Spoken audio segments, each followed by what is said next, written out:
solicita al juez la posibilidad de que nos extrayamos en sala. Concedido. Gracias. Esta fiscalía solicita la vinculación del proceso del señor Serra Santana, toda vez que se van a acreditar los datos de prueba suficiente para que se acredite el tipo penal y además que este mismo cometió el hecho ilícito. Este hecho inicia a partir del 14 de julio del 2014 en el puerto de Tampico, en la franja número 89.137, del cual el señor Luis Carrasco, Miguel Sánchez y María Parra solicitan el servicio al señor Sebastián Serra Santana para llevar a cabo un día de pesca. En este día de pesca, al atardecer, a petición de la señora María Parra, le pide que acerque la embarcación a la costa para poder apreciar los edificios en su regreso. No teniendo en cuenta el señor Serra Santana que una semana anterior el puerto de Tampico tenía un clima lluvioso, lo que provoca corrientes fuertes de aire, haciendo que se creen arenales en el puerto. No obstante a lo anterior, siendo que el señor Serra Santana es un marinero por más de 6 años, omite esas características tan peculiares, puesto que es por eso que la embarcación Lupita Moj se encalla y sale proyectado el señor Luis Carrasco y Manuel Sánchez. El primero muere y el segundo sigue desaparecido. Es en esto que este acto de imprudencia, de negligencia del señor Serra Santana provoca la muerte de Luis Carrasco, dando como tal el hecho del tipo penal que es delito de homicidio culposo. Este compilado en el Código Penal Federal en el artículo 302, también se concatena el artículo 60 de este mismo ordenamiento, donde te indica que comete homicidio a aquella persona que priva de la vida a otra, dando 3 requisitos para el tipo penal. El primero, la persistencia de la vida; 2, la privación de la vida; y 3, la intencionalidad. Además también traemos a colación el artículo 9 del Código Penal Federal, que te indica sobre los delitos culposos. Este delito culposo se refiere a que un hecho encaje o configure en tipo penal en 2 supuestos: que no se haya previsto la situación, o 2, que se haya previsto pero se confiara de que no iba a pasar, y por tanto aquí es una violación de descuido a una persona que era obligada en vista por la circunstancia o cuestiones personales. Es así que se van a configurar el tipo penal. Primero, hay persistencia de la vida para el señor Luis Carrasco antes de que pasara el encallamiento del barco. Segundo, hay la privación de la vida en el momento que se encalla, se haya proyectado y muere. Tercero, la intencionalidad. La intencionalidad es culposa, ya que el actuar imprudente del señor Serra Santana ocasiona la muerte de Luis Carrasco, cosa que si lo hubiera hecho de manera prudente, previsto lo anterior, siguiera vivo. Es así. Además, se va a acreditar la responsabilidad en el hecho ilícito, toda vez que el señor Serra Santana es aquella persona que está manejando el barco y también es el que se le solicitó el servicio. Por tanto, cae la obligación de cuidar a los tripulantes. En vista a lo anterior, se acredita lo solicitado por el artículo 316 del Código Nacional de Procedimientos Penales, que para dictar un acto de vinculación a proceso se necesita acreditar el tipo penal y que la persona cometió el hecho ilícito, la probabilidad de que cometió este hecho ilícito. Es así que, además, que también esta fiscalía ya ha comprobado que no hay excluyentes de responsabilidad y además no ha prescrito el delito. Por tanto, se le solicita a usted, señor juez, que se vincule a proceso al señor Serra Santana por la comisión del delito culposo en homicidio a la víctima Luis Carrasco. Todo lo anterior será acreditado en la audiencia de juicio oral, del cual se va a pedir el testimonio del capitán de puerto, de la ofendida María Parra, de la declaración del propio imputado, también del informe de la policía investigadora y por último del peritaje de necropsia del señor Luis Carrasco. Es cuanto.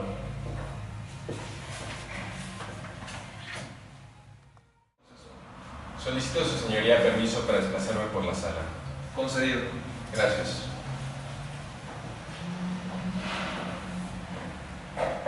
Primeramente, en relación a los hechos que nos ocupan y en referencia a lo ya narrado por el agente del Ministerio Público, a esta defensa me gustaría precisar ciertos acontecimientos en los que el representante social fue convenientemente omisos al momento de mencionarlos.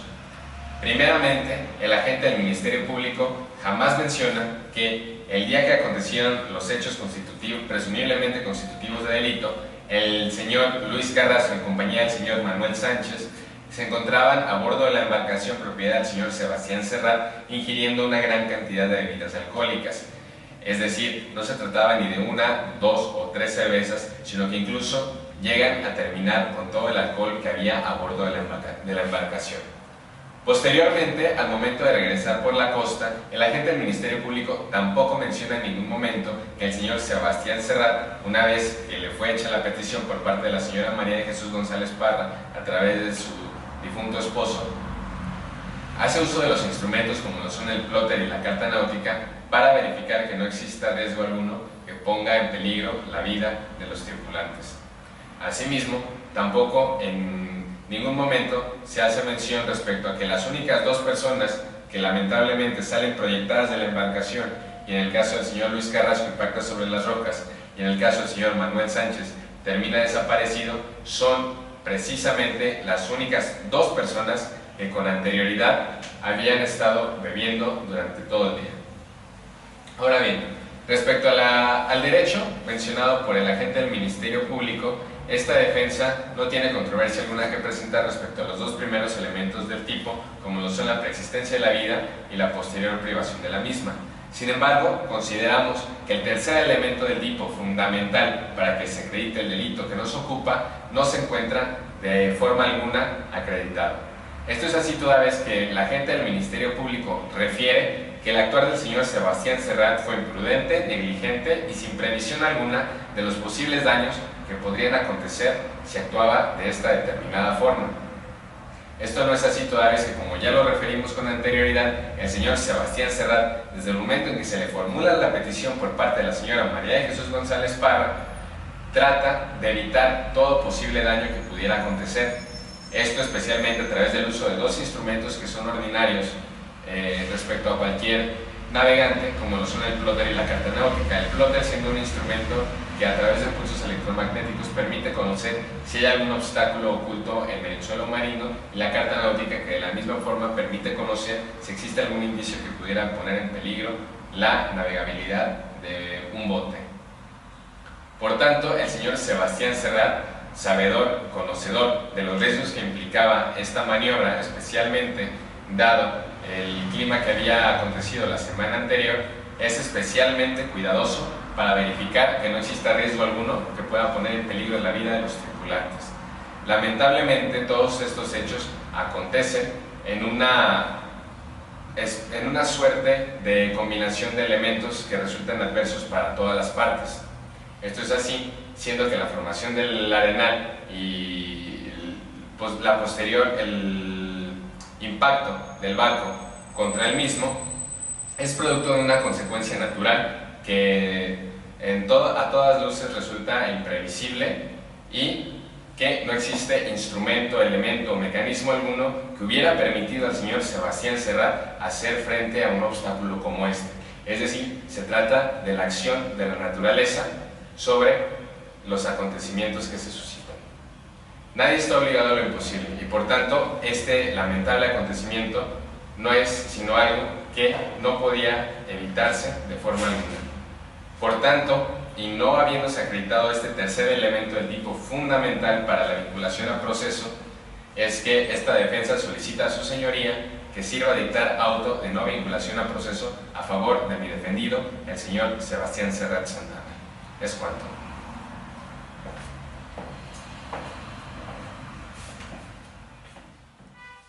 Ciudadano juez, solicito se abra debate para las medidas cautelares que solicitará esta Fiscalía. Se abre debate. Gracias, ciudadano juez. Le solicito permiso para iniciar la exposición. Concedido. Gracias.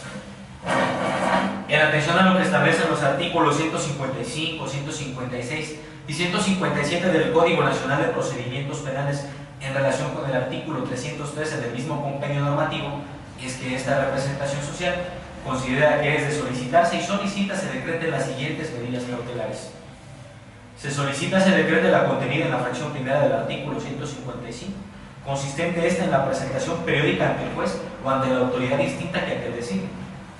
La misma se hace en función de que se solicita que el señor Sebastián Serrat Santana tenga comunicación constante con este tribunal con la finalidad de que desista de cualquier tipo de acción que permita que se ausente de la ciudad de Tampico. tomando en cuenta que éste puede dirigirse a la ciudad de Boca del Río, Veracruz, en donde reside su familia y en donde él residió durante 12 años. Esto evidentemente ocasionaría obstaculizaciones en el desarrollo del proceso y que eventualmente pudiera extraerse de la acción de la justicia. La Fiscalía propone que comparezca semanalmente los días lunes. Se solicita también se decrete la contenida en la fracción 5 del artículo 155 del Código Nacional de Procedimientos Penales, que consiste en la prohibición de salir sin autorización del país, de la localidad en la cual reside o el ámbito territorial que el juez fija. La justificación se da en función de que el imputado no tiene arraigo notorio al lugar en que se desarrolla el presente proceso, apenas si tiene 3 meses viviendo en esta ciudad, siendo que vivió durante 12 años con su familia que aún se encuentra en la ciudad de Boca del Río, Veracruz. Es así que para lograr que el imputado no se sustraiga de la acción de la justicia, es que esta representación solicita que se le impide salir del estado de Tamaulipas. Se solicita también la contenida en la fracción séptima del artículo 155, que consiste en la prohibición de concurrir a determinadas reuniones o comparecer a ciertos lugares. Y en atención a esta medida, la Fiscalía solicita que se le impida al señor Sebastián Serrat Santana acercarse al puerto de Tamaulipas con la finalidad de evitar que se tenga contacto con algún otro capitán y que pueda el propio señor Serrat Santana llegar a algún tipo de acuerdo previo o mediante su amistad, tratar de distorsionar los dictámenes periciales que el día de mañana cualquiera de las partes podría ofertar para los efectos del presente proceso, dictámenes que definitivamente serían en relación a los hechos acaecidos el día 12 de julio del 2014. Se solicita a este tribunal que tome en cuenta esto para evitar que los expertos que puedan comparecer emitan algún tipo de dictamen notoriamente inclinado a favor del señor Serrat Santana en atención a un acuerdo previo o amistad. Se solicita se decrete la contenida en la fracción 11ª del artículo 155 del Código Nacional de Procedimientos Penales por los motivos anteriormente expuestos. Itérese, ciudadano, pues es necesario evitar que las opiniones de los expertos que puedan comparecer a este tribunal se encuentren viciadas y notoriamente inclinadas a favor del señor Serrat Santana en razón de amistad o acuerdos previos.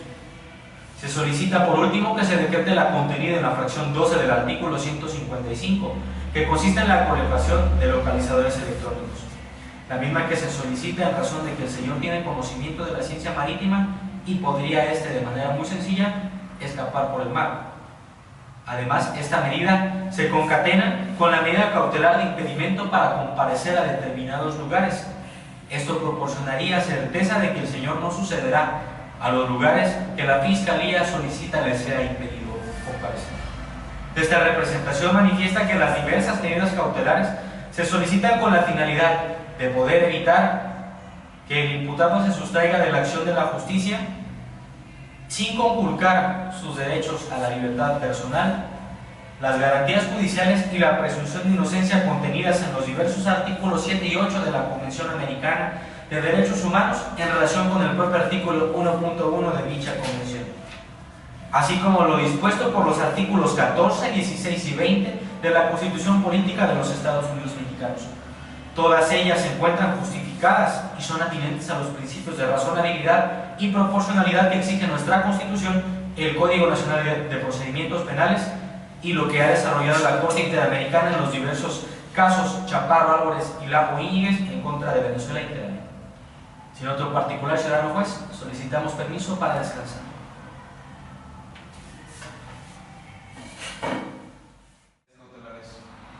Se concede el uso de la voz a la defensa para que haga con ella lo que a ustedes convenga.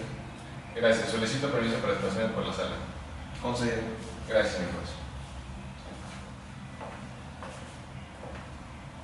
Respecto a las medidas cautelares solicitadas por el agente del Ministerio Público con anterioridad a esta defensa, le gustaría precisar que en relación a la primera de ellas, como lo es la presentación periódica del señor Sebastián Serrat ante esta autoridad o diversa que usted designe, no tenemos controversia o agravio alguno, siempre y cuando se trate de una presentación en un término razonable y prudente. Esta defensa considera el plazo de periodicidad de cada 15 días como un término adecuado para la presentación del señor Sebastián Serrat ante su señoría.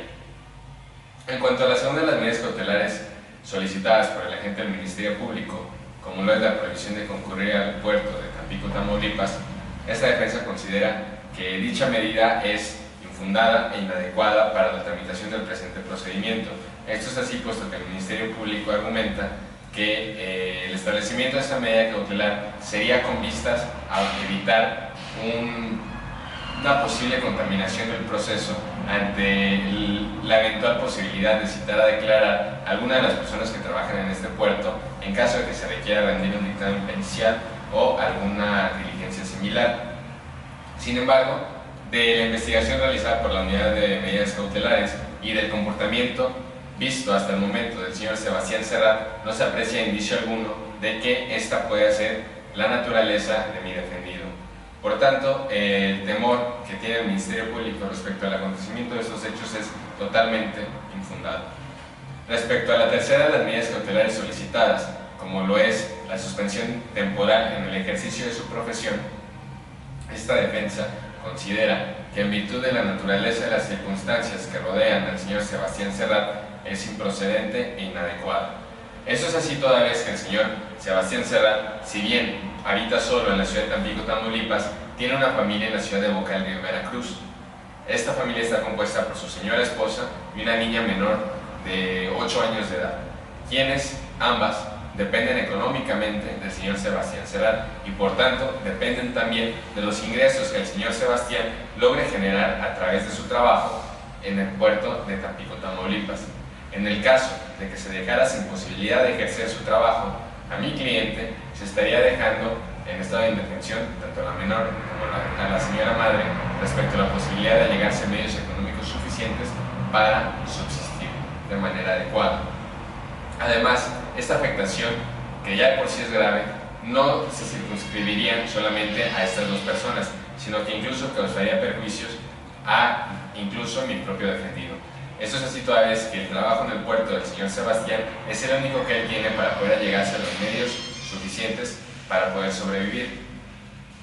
En caso de que se le limitara, entonces no podría tener la garantía ni la seguridad de poder seguir manteniéndose, y tampoco en el caso de una eventual sentencia que condenara a mi defendido al pago de la reparación del daño, claramente no podría garantizarse el pago de la misma. Por tanto, se solicita que esta medida sea desechada por su autoridad. Finalmente, en cuanto a la cuarta de las medidas solicitadas por el representante social, como lo es la colocación de un brazalete para conocer en todo momento en qué ubicación se encuentra el señor Sebastián, a esta defensa le considera exagerada e inadecuada, siendo que el temor que manifiesta la gente del Ministerio Público es totalmente infundado, toda vez que, como ya lo he mencionado con anterioridad, de la investigación llevada a cabo por la Unidad de Medidas Cautelares y del comportamiento desplegado hasta el momento de mi defendido, no habrá indicio alguno que pudiera hacernos presumir que es su deseo evadir la acción de la justicia. Todo lo contrario, el mayor interés de mi cliente es que toda esta penosa y lamentable situación se aclare de la manera más pronta y expedita posible, por lo que resulta totalmente inadecuado e infundado que sea necesario establecer esta medida cautelar. Por tanto, solicito a su señoría sirva tomar en cuenta las consideraciones arguidas por esta defensa respecto al dictado de las medidas cautelares solicitadas por el agente del Ministerio Público. Es cuarto.